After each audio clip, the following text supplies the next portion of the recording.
Olá, alunos, professores e a todos que irão acompanhar a mais essa aula para a segunda série aí do ensino médio, aulas aí do novo ensino médio, falando aí dos componentes, né, dos aprofundamentos que vocês escolheram aí.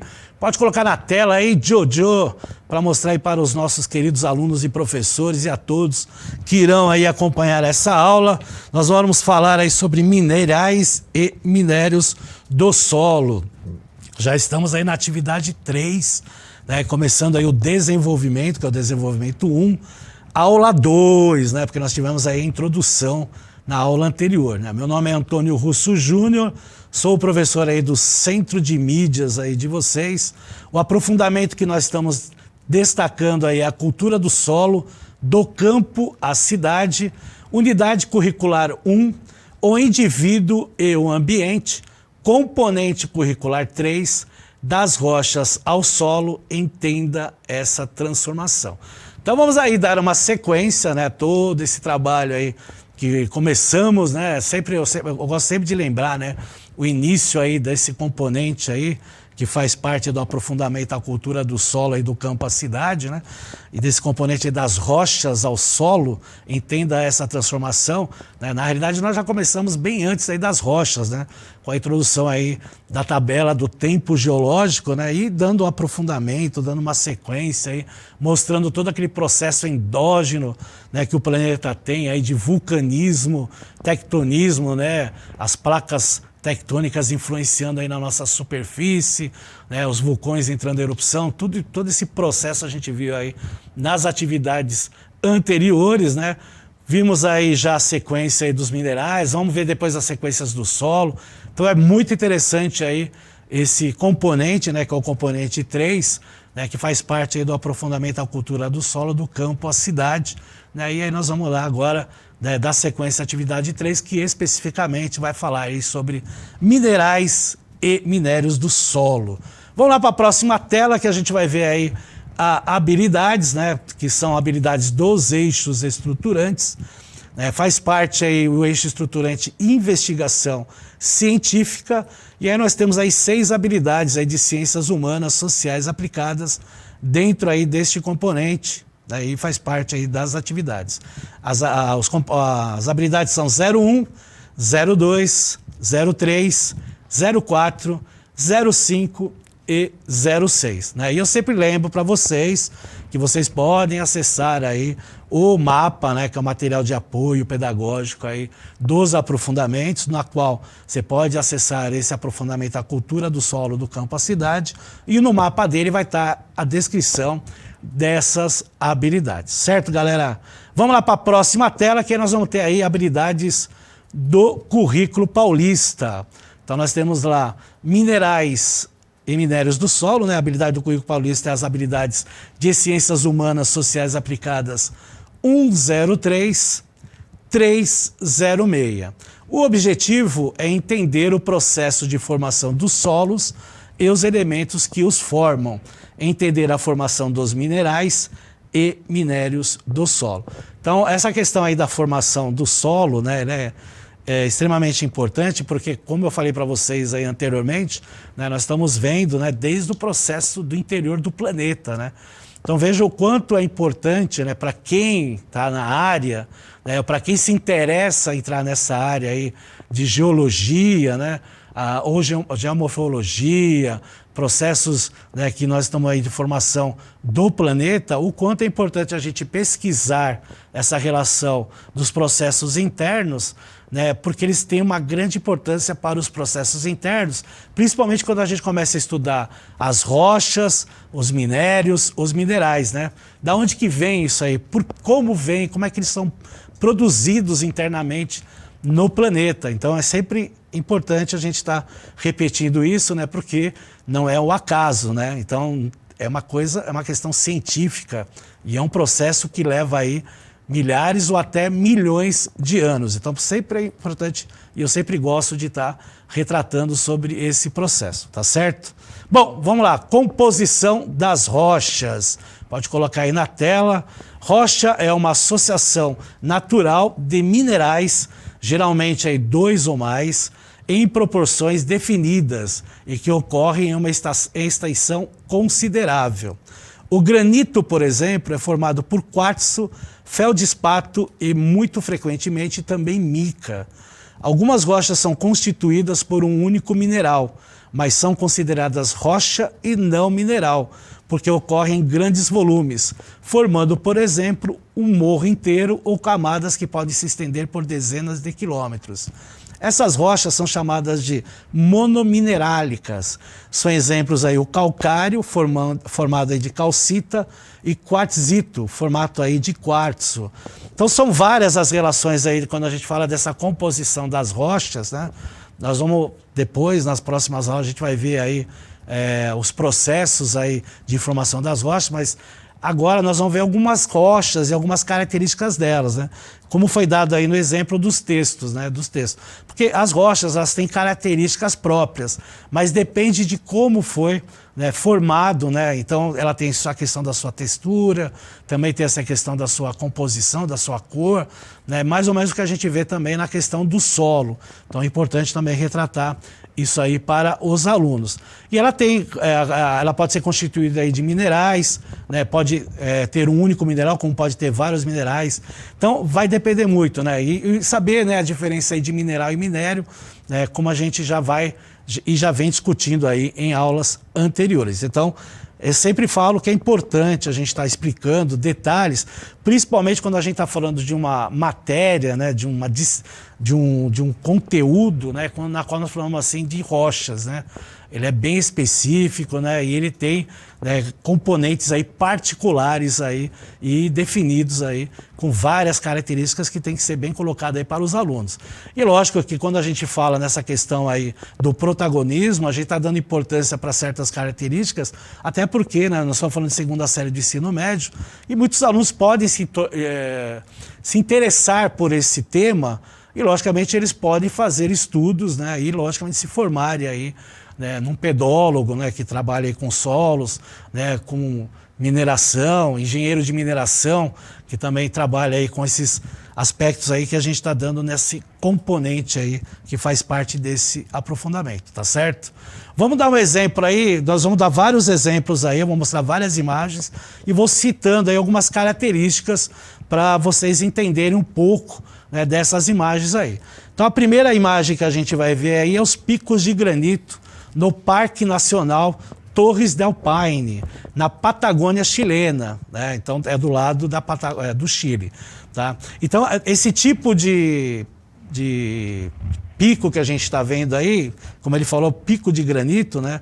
Ele é uma formação de granito, né, que tem numa região fria, tá vendo lá, tá na parte da base lá, nós temos a parte lá de gelo, né?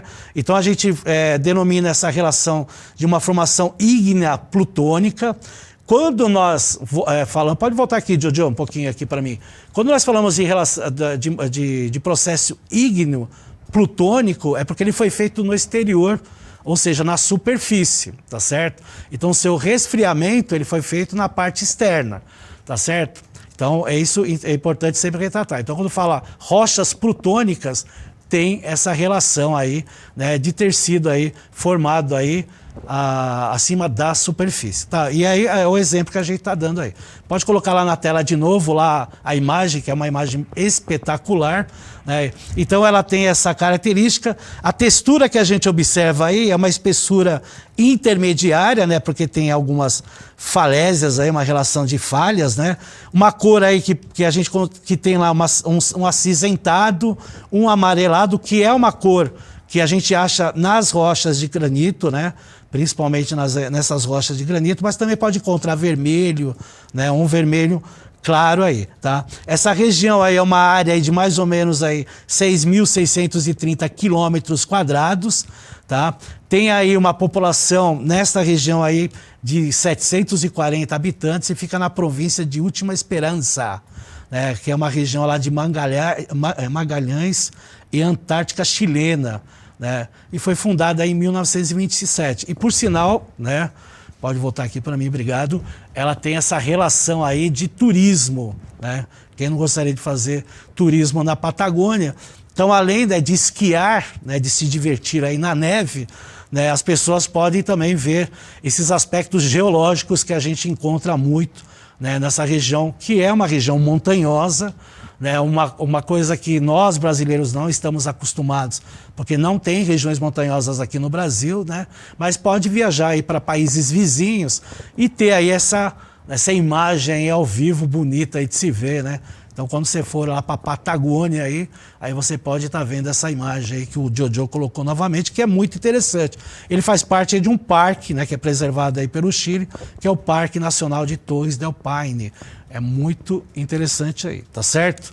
E aí nós vamos ver aí alguns granitos, né, coloridos aí na próxima imagem. Pode colocar aí na tela.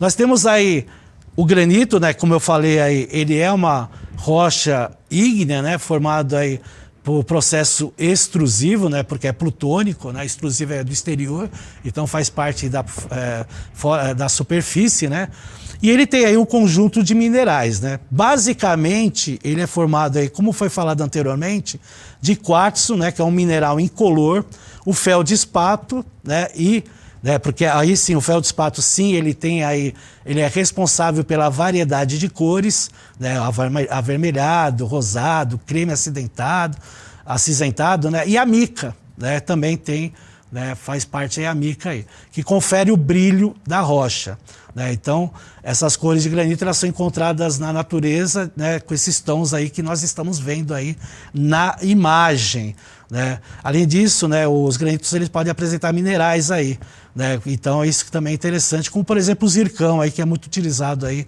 na sociedade, né. Então as características do granito, ela é rocha ígnea, como eu citei para vocês, ou seja, ela tem um processo, né, de vulcânico, né, que é formado aí pelo resfriamento de magma derretido na parte externa, né, alto grau de dureza, né, ele é cristalino, né, e uma coloração variada como a gente vê aí na imagem. Pode colocar de novo aí, meu querido diretor, ele tá aí, ó, tá certo? E é importante. Ivan, é isso aí, Ivan é demais, tá certo? Mas ele tem essa formação aí, né, desculpa, ele tem uma formação, no caso aqui, né, uma formação de diversas cores e serve, logicamente, né, para ornamentos aí, piso, porque ele é bastante resistente, né, isso que é importante retratar aí para vocês, tá certo? Então o granito aí, né, a gente já viu, é um tipo de rocha muito utilizado aí, né, na nossa sociedade, aí, principalmente quando a gente fala aí na construção civil, né? Não só para o chão, mas também para paredes, né? Muita gente gosta de fazer esses ornamentos, né, que a gente fala.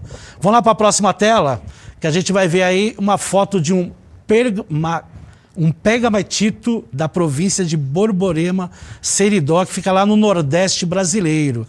E a gente tem lá as indicações na imagem, também, ó, feldespato, né, o quartzo e a mica, que fazem parte aí também desse tipo aí, né, que é o pegmatitos, né, que são corpos de rocha de composição basicamente granítica, né, que é o quartzo, o feldespato e a mica, né. A granulação dele, maior parte, né, ele é grosseira, né, a gente observa na imagem até, né, muitas vezes exibindo cristais gigantes, né, encaixados aí em estruturas lineares aí, desenvolvidas em terrenos metamórficos, geralmente aí da idade pré-cambriana, né, porque a gente tem que lembrar que boa parte do território geológico do Brasil é muito antigo, faz parte aí, né, do pré-cambriano, né.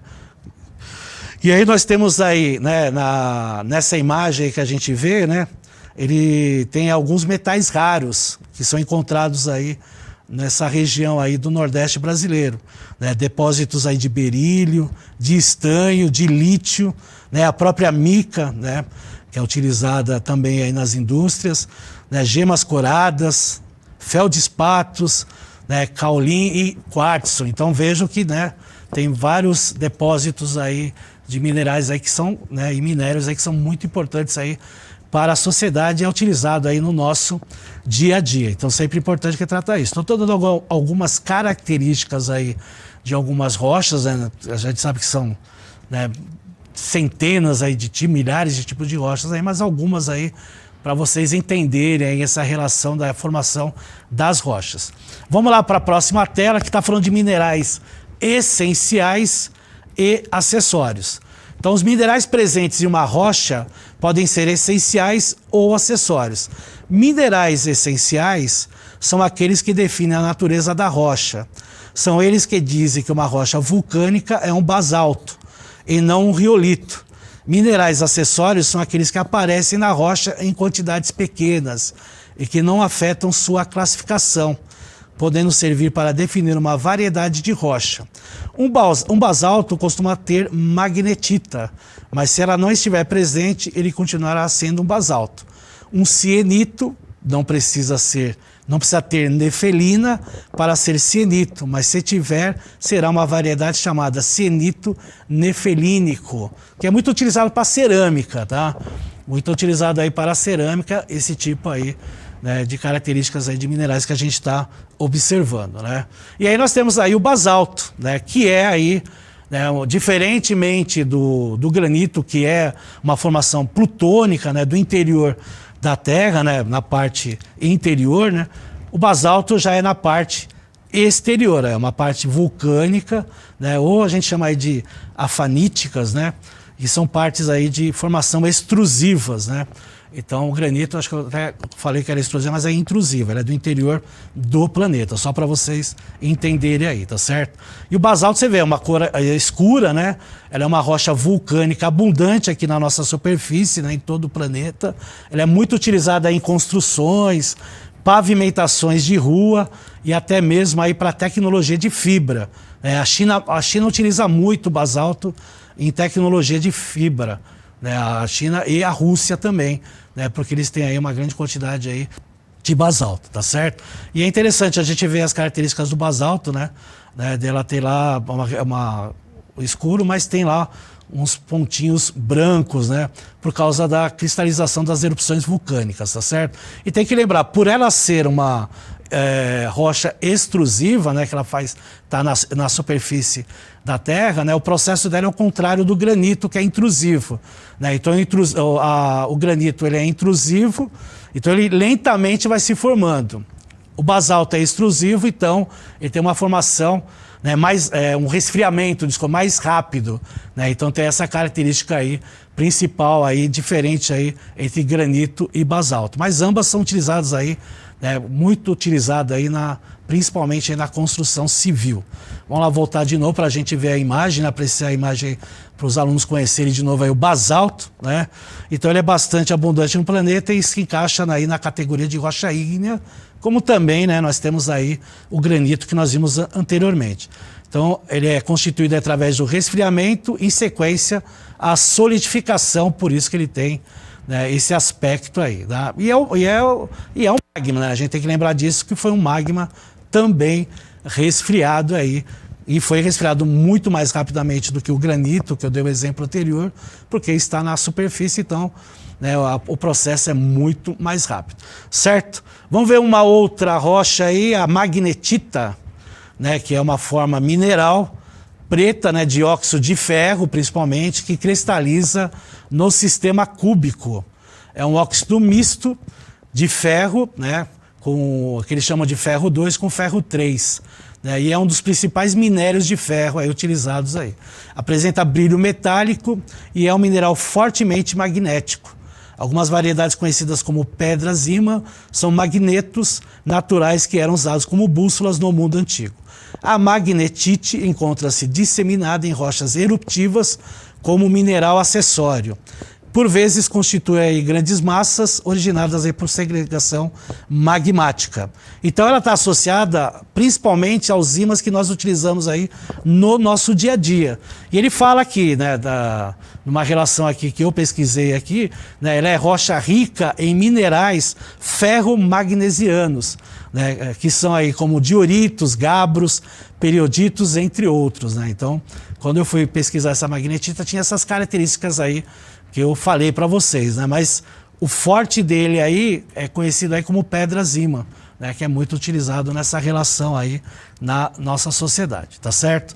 E aí eu trouxe uma imagem de uma pedreira, que é uma pedreira de basalto colunar, né? A gente vê aí pelas colunas, né? Que é de Ship Pit Cliff, em Yellowstone, né? A gente sabe que Yellowstone é uma das regiões mais eruptivas e que tem lá, né, muito tectonismo e muita erupção vulcânica. Ele é um parque, né, que tem essa relação aí, né? Lá está localizado aí o maior vulcão do planeta, né, que está, né, ativo, é importante retratar isso, né? Então, basicamente, esse basalto ele é composto aí, né, essa pedreira basicamente ela é composta de basalto. A gente até vê pela coloração escura dele, né? E esses fluxos de lava que foi constituído a esse basalto, ele tem aí cerca de 500 mil anos, tá certo? E é interessante isso, né? Então ele foi se formando, né? Por questões aí extrusivas, né? Mas tem aí uma datação de 500 mil anos, né? E esses basaltos aí, que a gente vê essas colunas aí, totalmente formadas aí por basalto, ele tá aí, faz parte aí do Parque de Yellowstone aí, que é, né, a região lá, né, que para quem visita, se interessa lá em ver os geysers de água, né, as áreas, né, vulcânicas, né, aqueles lagos extremamente quentes, né, mas que se tem lá, né, o maior vulcão ativo do mundo, né? A boca do vulcão lá de Yellowstone tem mais ou menos aí, né, 60 quilômetros de diâmetro. Então, só para vocês terem uma ideia do tamanho desse vulcão aí, caso entrasse em erupção, né, praticamente aí exterminaria aí todo o hemisfério norte e uma parte do hemisfério sul, né? E ele tá para entrar em erupção, aliás. Dizem aí, né, por pesquisas que eu li, né, que já era para ter entrado em erupção aí há milhares de anos atrás. Então, é até interessante aí os alunos, né, junto aí com o professor, ou o próprio aluno mesmo, fazer uma pesquisa aí para estar vendo essa relação aí que é importante, tá certo? E aí eu falei para vocês que o basalto aí, né, ele é uma formação vulcânica, né, de rochas vulcânicas, rochas extrusivas. E aí eu trouxe um exemplo aí para mostrar para vocês aí. Pode colocar aí na tela aí, ó. Tá vendo? Tá lá uma lava, né, saindo aí de um vulcão e ela tá se resfriando aí, tá certo? Por isso que nós falamos dessas rochas aí do basalto aí, né? Então ela tem essa formação sólida quando ela está, né, na formação. Se é uma rocha intrusiva, é uma rocha plutônica, porque ela se forma no interior do planeta. Se ela é uma rocha extrusiva, ela se forma, né, de formação rocha vulcânica, porque é só lembrar, se ela teve lá erupção vulcânica e aí ela forma uma rocha, ela é uma rocha ígnea vulcânica extrusiva. Então sempre o aluno, quando ter essa relação, mostra isso. Então o granito é uma rocha intrusiva, plutônica, porque ela se forma no interior do planeta. E a rocha do basalto é um exemplo de rocha extrusiva. Ambas são rochas ígneas, porque ígneas é a questão aí da lava, né? A lava vulcânica aí, que ela ora é expelida ou está no interior da superfície, tá certo? E lembrando, né, as rochas intrusivas, elas se formam lentamente, elas se resfriam lentamente. Já as rochas extrusivas, as rochas vulcânicas, elas se resfriam mais rapidamente, tá certo? Mostrando aí o exemplo aí da imagem que eu coloquei aí para vocês, tá certo? Um próximo exemplo aí de rocha é o cienito, né, que até citamos aí anteriormente. Então ele também é uma rocha ígnea, só que ela também é plutônica, né, como o granito, né, ou intrusiva, como a gente falou. Ela tem bastante feldespato, mais de 65% dessa rocha tem feldespato, né, e ele é muito similar ao granito, né, mas ela tem quase nada aí, menos de 5% aí de quartzo, né? Então ela é uma rocha aí com altas proporções de elementos alcalinos. E ela é muito utilizada em indústrias de refratários, vidros e cerâmicas, né? Quando fala refratários, são aqueles, né, que a gente coloca comida lá para aguentar altas temperaturas, né? Então aqueles vidros lá que a gente acaba colocando no micro-ondas, né? Ou coloca lá em banho-maria e outras coisas aí para aguentar aí, né, altas taxas de calor, certo? E aí nós temos a próxima aí, o famoso riolito, né? O riolito também é uma rocha ígnea, mas como basalto ela é vulcânica, né, ou extrusiva. né? E ela tem uma composição interessante, similar ao granito, né? Ela é uma rocha rica em sílica, né? Mais de 68% dela é de sílica. Ela é constituída essencialmente por quartzo e feldspata alcalino, né? E ela tem lá zircão, tem magnetita, imenita e outras, e apatita também, que é muito conhecida e muito utilizada aqui também, né? Por nós aqui, né? E é interessante que ela tem lá, né, a sua lava de composição, ela resfria muito rapidamente, porque ela é uma rocha extrusiva, né, quando ela chega aí à superfície. Então, por isso que ela forma aí vidro vulcânico, né, que é um vidro aí chamado de fenocristais, que é denominado de obsidiana, como ele coloca aí, que também é uma rocha ígnea extrusiva, né, constituída aí quase integralmente de vidro vulcânico, pelo seu resfriamento rápido. Tá interessante aí quando vocês fazem esses estudos dessas características aí. Aí nós temos aí a nefelina, né, que ela é também chamada aí de nefelita, né, que o grego esse nome vem, que é chamado aí de nuvem, né? Ele é considerado aí um feldspatoide, tá certo? E ocorre aí em rochas intrusivas, né? Em rochas vulcânicas também seus pragmatitos associados, tá certo? Então são raros e pertencem ao sistema hexagonal, normalmente se apresentando aí em forma de prismas curtos, né? Então ele constitui uma das matérias-primas essenciais para as indústrias de vidro e cerâmica, na fabricação de vidros, né? E interessante isso aí, né? E aí, logicamente, né, favorece o processo de vitrificação em temperaturas mais baixas e aí reduz aí, né, o consumo de combustível aí pelas indústrias. Então é interessante retratar isso aí, né?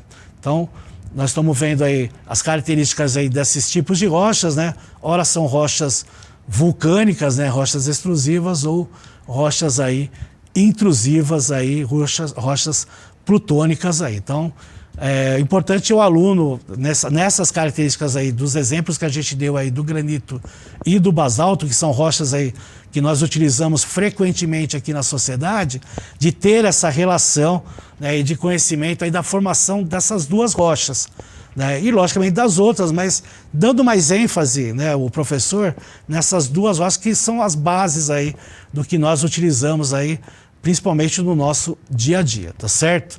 Vamos lá para a próxima tela para finalizar a aula. Vamos falar os tipos de rochas, né, que vai ser o tema da próxima aula do desenvolvimento. Então as rochas podem ser agrupadas aí em 3 grandes grupos, conforme os processos de formações: ígneas, metamórficas ou sedimentares.